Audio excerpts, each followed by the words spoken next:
তাহলে আমি সেটা লিখবো কার কাছ থেকে? আবার যখনই আমি পিছনে কারো খাতা থেকে লিখতেছে লেখা যাবে না, এই যে বলছে প্রবলেম আছে, লেখা যাবে না, পিছনে খাতা থেকে লেখা যাবে না। আরে ভাই, যার খাতা থেকে লিখতেছি তার কোনো প্রবলেম নাই, আপনার কিসের প্রবলেম? আরে এত প্রবলেম নিয়ে পরীক্ষায় কার্ড দিতে আসছে কেন সে?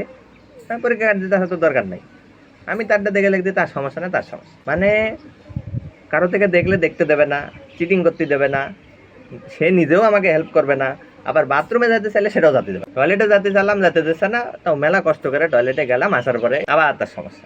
কেন? এই তুমি না বলে টয়লেটে গেছো কেন? হ্যাঁ রে, টয়লেটে তো যাইতেই পারে, আমি পারতেছি না, আমি একটু দেখতে যাবো না, একটু মোবাইল দেখবো না, একটু বই দেখবো না? আসার পরের থেকেই শুরু করেছে জগিং, ফার্স্ট বেঞ্চ থেকে লাস্ট বেঞ্চ পর্যন্ত খালি হাইটে যাচ্ছে, সমানে হাইটে যাচ্ছে। আরে ভাই, আপনি আসেছেন একটু বসেন, সে একটু বসবে না? এত দূর থেকে আসছে, গার্ড দিতে একটা কষ্ট করতে আসছে, সে একটু বসবে, রেস্ট নেবে, একটু চাটা খেতে যাবে না? সে আসে সমানে হাইটে যাচ্ছে, খালি আমার পাশ দিয়ে যাচ্ছে আর আসছে, যেই পিছনে তাকাচ্ছি